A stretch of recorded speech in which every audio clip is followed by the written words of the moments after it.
হচ্ছে তারাপীঠে আমাদের দ্বিতীয় মর্নিং।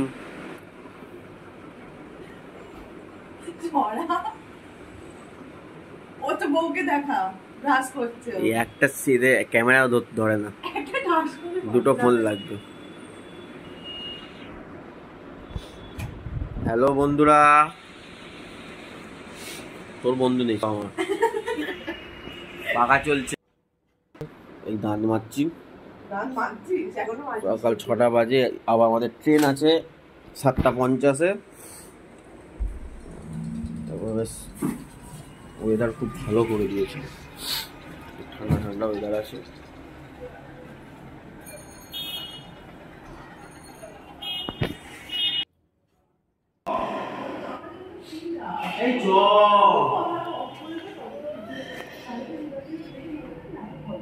আমি চশমাটা পরছি না, ব্যাগ এনে রেখে দিয়েছি।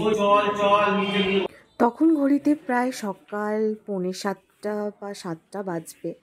আমরা তারাপীঠ থেকে রওনা দেব, তার আগে আমরা চলে যাব একটু চা খাবো বলে, তাই সদল বলে বেরিয়ে পড়েছিলাম একটু চা খেতে। চা খেতে, এ ধোসা দিয়ে চা খাবে।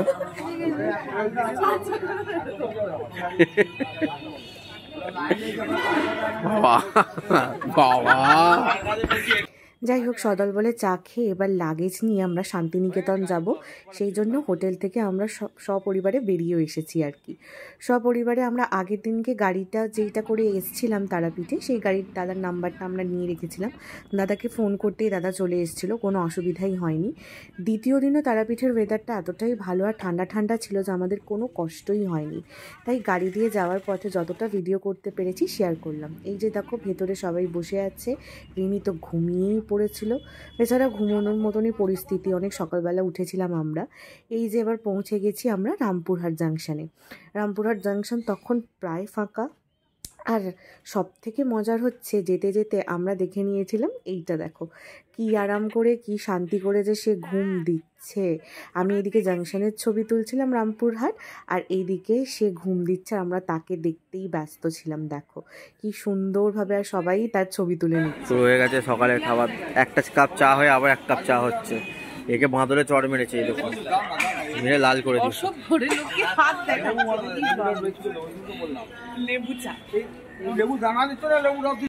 ধোসা খাইনি, সময়টা খারাপ। এই মেয়েটা দেয়নি, এই মেয়েটা জানলা। যাই হোক, রামপুরহাট থেকে আমরা বোলপুর যাব বলে একটা লোকাল ট্রেন, সেটাও রিজার্ভ করে নিয়েছিলাম। সেটা করেই আমরা গল্প করতে করতে তখন চলে যাচ্ছিলাম, আর পৌঁছে গিয়েছিলাম শান্তিনিকেতন বোলপুর। কিছু বল, তুই 22 বার এসেছিস শান্তিনিকেতনে। হ্যাঁ, ওর জন্মই হয়েছে এখানে, খালি ভুল করে হাওড়া হসপিটালে চলে গেছিল।